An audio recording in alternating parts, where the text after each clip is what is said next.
Selamat pagi, Suster. Baik, di sini kami akan memulai presentasi kami, hasil dari presentasi kami. Di sini saya berperan sebagai pembawa materi. Nama saya Maria Gratiana Oweleki. Nama saya Bupati Desi, berperan sebagai pemateri. Nama saya Leni Martina Amitasan sebagai pemateri. Nama saya Franciscus Amaran, berperan sebagai pemateri. Nama saya Anita Lilian Juru sebagai pemateri. Yang pertama adalah katekis dan tugas panggilannya. Katekis adalah semua orang beriman yang memaklumkan kabar gembira dan kerajaan Allah melalui kesaksian hidup dan kata-kata. Mereka dipanggil untuk mengembangkan misi Allah dalam dunia, entah itu di sekolah atau umat akar rumput. Katekis adalah kaum terbaptis yang mengemban atau mempunyai tugas, kewajiban dan hak untuk terus-menerus memperjuangkan warta keselamatan yang menjangkau seluruh bangsa dan melampaui segala zaman.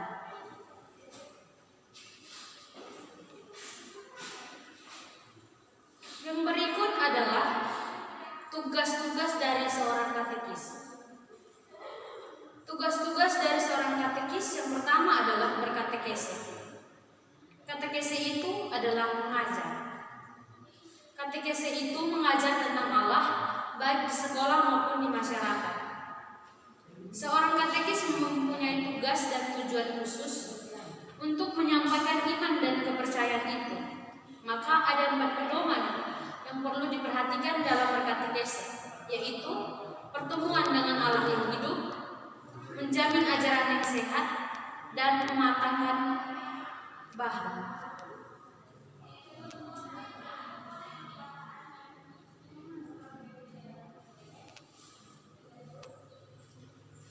Tugas katekis yang kedua adalah mewartakan Injil. Salah satu bentuk keterlibatan kaum awam dalam bidang pewartaan yaitu menjadi katekis. Itulah sebabnya gereja melalui kaum awam atau katekis hendaknya mampu menerapkan pada dirinya sabda Yesus yang penuh rahasia. Sebagai ia memenuhi misi khususnya mewartakan kabar gembira dan menyampaikan ajaran Katolik yang berpusat pada pribadi Kristus yang tampak dalam sabda dan karyanya. Katekis yang ketiga adalah melayani umat. Seorang katekis yang adalah seorang guru agama Katolik, maka dia juga harus mampu berpastoral di sekolah dan umat akar rumput. Di sekolah dia harus mengajar sekaligus mendidik anak-anaknya untuk berdoa. Memperdalam iman anak di sekolah minggu, menuntut mereka mengikuti Ekaristi pada hari Minggu dan sebagainya.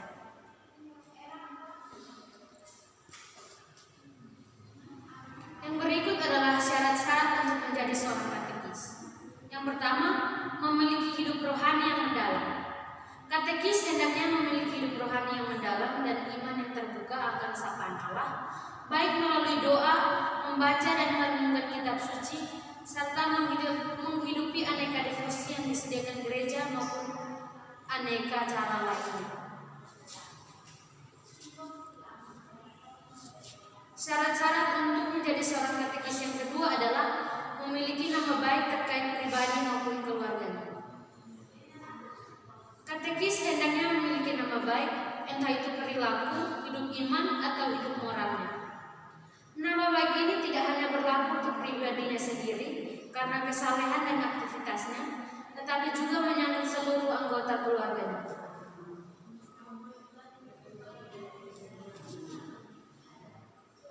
Syarat untuk menjadi seorang katekis yang ketiga adalah diterima oleh umat.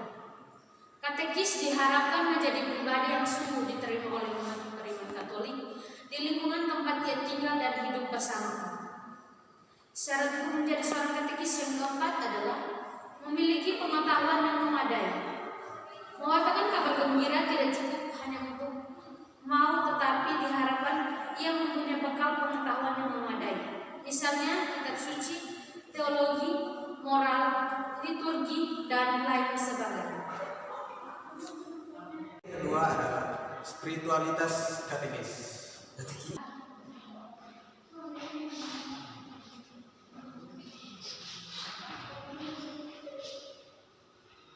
Yang pertama, arti etimologis spiritualitas adalah sebuah kata Latin dalam kurung kata benda, spiritus yang berarti roh, semangat.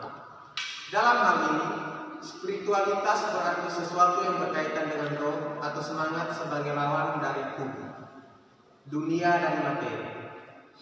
Spiritualitas adalah dimensi batin yang oleh tradisi tertentu disebut roh.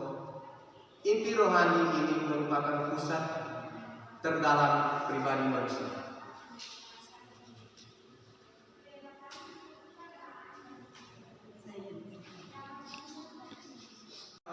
Arti realis spiritualitas adalah suatu konsep universal tetapi juga memiliki basis yang amat mengakar dalam diri setiap orang. Spiritualitas merupakan kualitas dari seseorang yang menjadi nyata ketika menanggapi situasi yang dihadapinya dalam waktu dan tempat tertentu.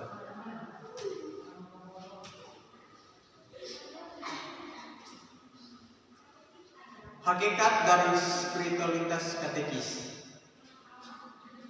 Para katekis harusnya memiliki spiritualitas yang mendalam, yakni hidup dalam roh, yang akan membantu mereka untuk membaharui dirinya terus-menerus dalam identitas khusus mereka. Spiritualitas harus merupakan pengungkapan semangat dasar yang melandasi pola hidup dan tingkah laku serta cara kerja katekis sesuai dengan panggilan hidup mereka yang khas dan unik. Oleh karena itu, spiritualitas katekis mencakup suatu motivasi yang baru dan khusus, yakni suatu panggilan kepada kesucian. Spiritualitas katekis terkait erat dengan statusnya sebagai kaum awam Kristiani yang berperan sesuai dengan tingkatannya sendiri-sendiri dalam tugas kenabian, imamat, dan rajani Kristus.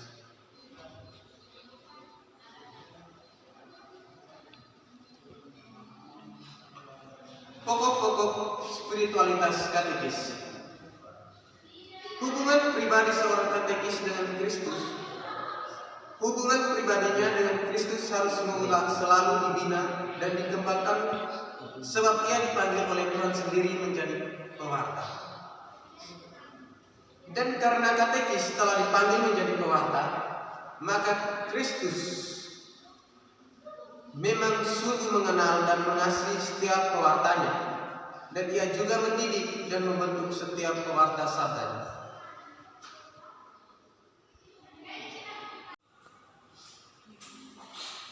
Hubungan katekis dengan gereja sebagai tubuh Kristus. Hubungan antara katekis dan Kristus terjadi dengan perantaraan gereja, karena gereja telah didirikan oleh Kristus dan Kristus sendirilah adalah kepalanya.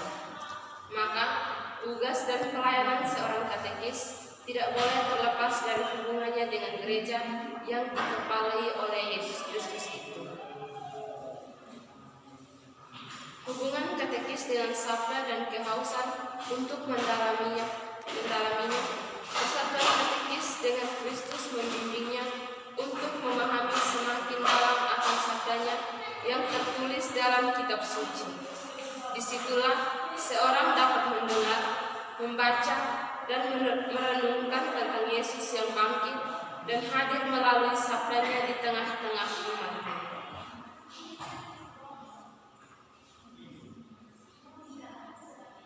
Yang berikut, pewartaan sebagai pilihan cara hidup seorang katekis.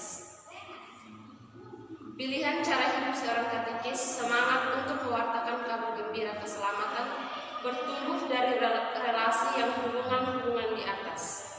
Seorang katekis yang erat hubungannya dengan Yesus dan yang mengerti akan fungsi gereja di dunia ini, dan yang memahami kehadiran Yesus dalam gereja melalui sabdanya tidak mungkin tinggal diam. Yang berikut, pembentukan pribadi seorang katekis. Arti dan makna kepribadian atau identiti adalah keseluruhan sikap dan watak yang meliputi pembawaan dan mutu diri seorang, termasuk seluruh kekuatan dan kelemahan, kecenderungan, dan cita-cita, serta cara bagaimana semua unsur itu diintegrasikan dan diselaraskan dalam diri seseorang. Kepribadian seseorang bisa terus berkembang ke arah yang lebih baik dan seimbang, atau merosot ke arah yang terburuk. Kepribadian seseorang berkembang sehat apabila kepribadiannya dikembangkan berdasarkan bakat-bakat alamiah menuju cita-cita yang luhur. Yang berikut, kepribadian seorang katekis. Seorang katekis dapat menghayati sikap, sifat, watak, serta pembawaan secara konkret dan sederhana dapat diwujudkan dalam relasi-relasi dengan diri sendiri, sesama atau masyarakat, situasi atau konteks, tugas dan Tuhan. Materi ketiga adalah kitab suci sumber kewartaan katekis. Yang pertama, pengertian kitab suci secara etimologis dan realis. Arti etimologis kitab suci atau Alkitab berasal dari bahasa Arab dan secara harfiah berarti buku. Alkitab sebagai buku ini dapat ditempatkan di samping buku-buku lain untuk lebih memahami ciri-ciri yang khas.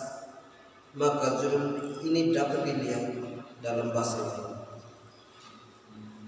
Arti realis kitab suci adalah kewartaan Injil yang membuku dan membiku. Kewartaan yang membiku itu menjadi sumber pemberitaan Injil selanjutnya, yang seolah-olah hanya mencarikan apa yang membuku dalam hati. Sabda Allah dalam kitab suci. Sabda Allah kita ditemui dalam kitab suci. Kitab suci memberi kita segala sesuatu yang kita perlukan sebagai pegangan hidup. Segala tulisan yang dihilangkan, Allah memegang bermanfaat untuk mengajar, untuk mengatakan kesalahan, untuk memperbaiki kelakuan, untuk mendidik orang dalam kebenaran. Inti nasihat ini jelas bahwa kitab suci itu dituntut mengajar, meyakinkan, memperbaiki tingkah laku, dan melengkapi kita dengan segala sesuatu untuk berbuat baik.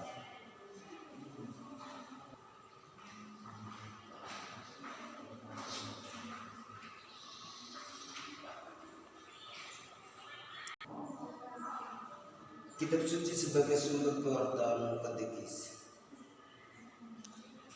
Kitab suci merupakan dasar atau sumber ajaran dan kewartaan gereja dan kewartaan katekis. Oleh karena itu, beberapa pokok yang harus diketahui. Yang pertama, kitab suci sebagai wahyu Allah. Kitab suci ilham Roh Kudus. Kitab suci dan gereja Katolik. Gereja yang hidup dari kitab suci. Kitab suci sumber hidup Kristiani. Selanjutnya materi yang keempat, yakni kitab suci sebagai bacaan rohani dalam hidup katekis.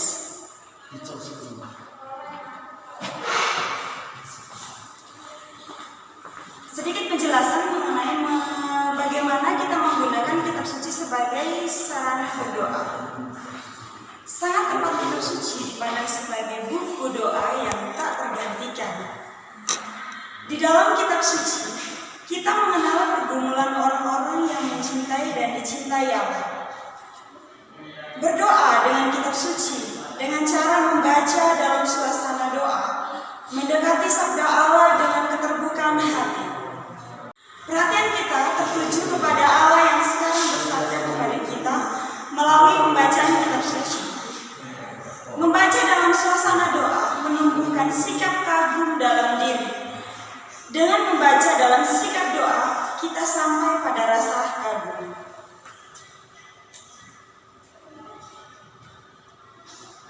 Yang kedua, kitab suci sebagai pembinaan hidup rohani sebagai katekis. Seorang katekis ingin berkembang secara rohani, maka dia mesti sadar bahwa hidupnya merupakan medan perang antara kekuatan-kekuatan atau roh-roh baik dan kekuatan roh-roh jahat. Pelayanan sabda menurut kemajuan rohani yang matang dan mantap.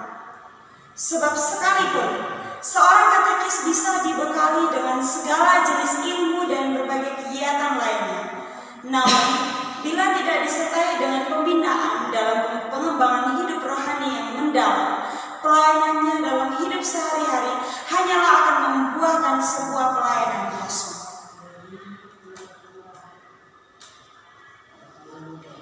Di sini ada beberapa metode dalam menggunakan kitab suci. Berdoa dalam kitab suci, membaca dalam suasana doa. Membaca dalam suasana doa adalah mendekati sabda Allah dengan keterbukaan hati. Perhatian kita tertuju pada Allah yang sekarang bersabda kepada kita melalui pembacaan kitab suci. Yang pertama adalah doa meditatif. Membaca dalam suasana doa menumbuhkan sikap kagum dalam diri kita. Sikap ini menjadi titik tolak untuk doa meditatif yang mencoba menggali akibat. Yang kedua adalah akibat sabda Allah bagi kehidupan, perkembangan, serta keterlibatan pribadi. Yang ketiga adalah doa formal dengan membaca dalam sikap doa. Pada titik yang ini kita sampai pada rasa kagum. Dalam doa meditatif, kita melihat Alkitab, sabda Allah, menyadari hambatan dan rasa takut yang ada di dalam diri kita, dan mencoba merumuskan serta menentukan jawaban kita terhadap tantangan sabda itu. Metode-metode dalam kitab suci ialah meditasi, lexio divina, kontemplasio. Baik, ini adalah hasil presentasi dari kelompok kami. Sekian dan terima kasih.